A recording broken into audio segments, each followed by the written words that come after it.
আচ্ছা, কয়জন? 20 জন। আচ্ছা, ফৌজদারি মামলা দণ্ডিত কর্মচারীর ক্ষেত্রে ব্যবস্থা, মনোযোগ দেন। এখন আগেটা কিন্তু আপনার কি কি ক্যাটাগরিতে হলে বা কি কারণে আপনাকে কিন্তু এটা মোটামুটি আমরা দেখলাম, তিনটা ক্রাইটেরিয়া দেখলাম। তো এখানে কিন্তু যে দণ্ডিত, যে যার দণ্ডিত হয়েছে, মনে করেন আদালত থেকে কি করলো, আদালতের বিচার শেষে কি করলো, আর তাদের বিচার কার্যক্রম শেষে আদালত কর্তৃক মৃত্যুদণ্ড 1 বছর মেয়াদের অধিক মেয়াদের কারাদণ্ডিত হলে, যদি হয়েছে মনে করেন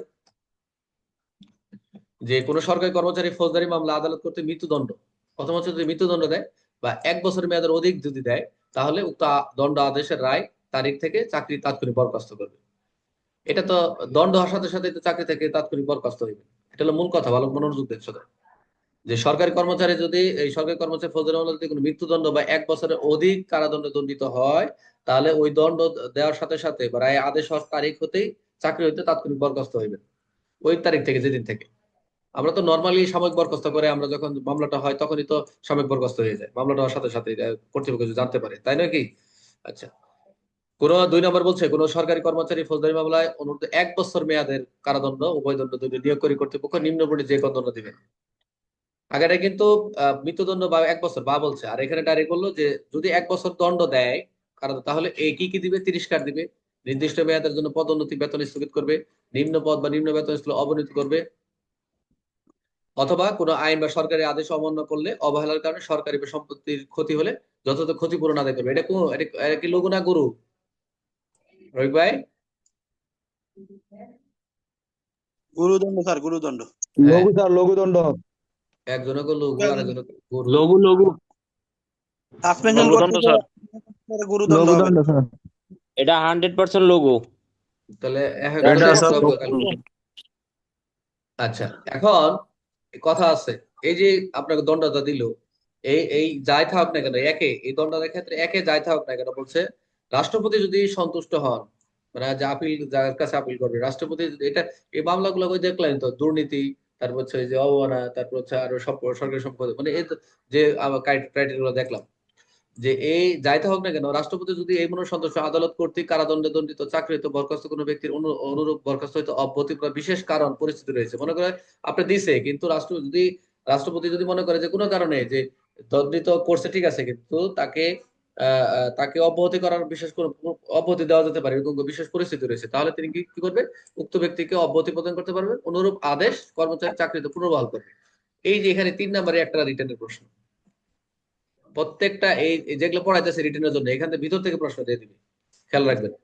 যে চাকরি থেকে কখন পুনর্বহাল করা যায়, এক তো রাষ্ট্রপতি যদি সন্তুষ্ট হন কোন কোন ক্ষেত্রে বিশেষ কারণে।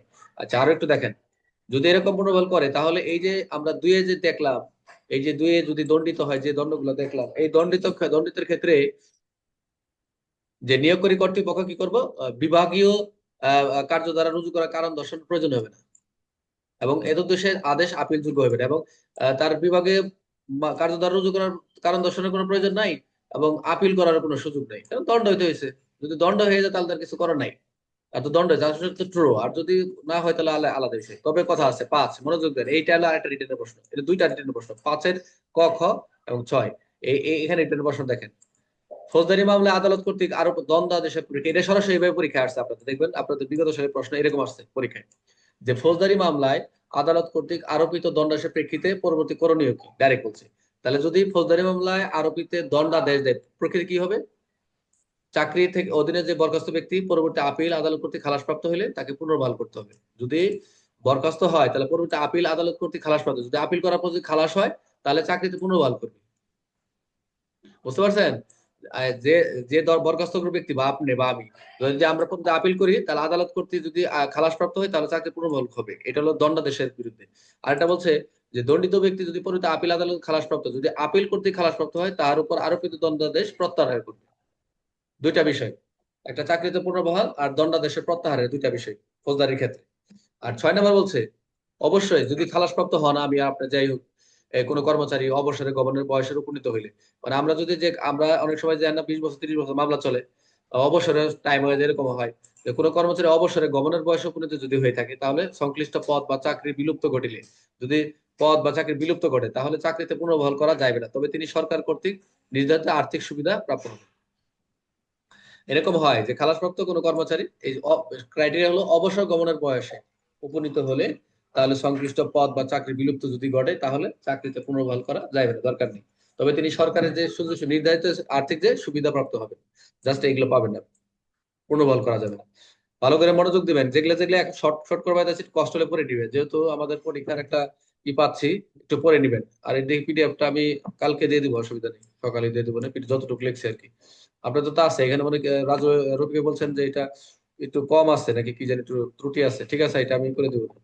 তাহলে এখানে আমরা দুইটা ধারা দেখলাম, একটা হচ্ছে ত্রুটি আছে, মানে অসম্পূর্ণ আছে স্যার। আচ্ছা ঠিক আছে, এটা আমি করে দেবো না। তাহলে আমরা এখানে যেটা দেখলাম, দুইটা ধারা ইম্পর্টেন্ট। 41 ফৌজদারি অভিযুক্ত কর্মচারীদের ব্যবস্থা, এখানে 3টা পয়েন্ট। আর যদি ফৌজদারি যে দণ্ডিত হয়, দণ্ডিত হওয়ার পর যে ব্যবস্থাগুলো, অর্থাৎ দণ্ডিত হলে দণ্ড তো দিবেই, যদি বলছেই যে এখানে মৃত্যুদণ্ড বা 1 বছর অধিক যদি হয়, তাহলে এখানে আমরা 3-4টা দেখলাম। এরপরে হচ্ছে রাষ্ট্রপতি সন্তুষ্ট হলে সেটা চাকরিতে পুনর্বহাল করবেন। আর আরেকটা বলছে যে ফৌজদারি মামলার ক্ষেত্রে আরোপিত দণ্ডাদেশের পরিপ্রেক্ষিতে কি করবে, একটা চাকরিতে পুনর্বহাল করবে, আর একটা হচ্ছে আরোপিত দণ্ডাদেশ প্রত্যাহার করবে। এটুকু মনে রাখলেই চলবে। আর যদি চাকরিতে যদি যে যিনি খালাসপ্রাপ্ত ব্যক্তি কর্মচারী অবসরে বয়সে উপনীত হয়েছে, তাহলে তার পদ যদি পদ বা চাকরি বিলুপ্ত ঘটে, তাহলে চাকরিতে পুনর্বহাল করা দরকার নেই। কারণ আপনার চাকরি শেষ, বয়স শেষ, আর পুনর্বহাল করা দরকার কি? তবে তিনি সরকারি নির্ধারিত আর্থিক সুবিধা সবকিছু তিনি পাবেন।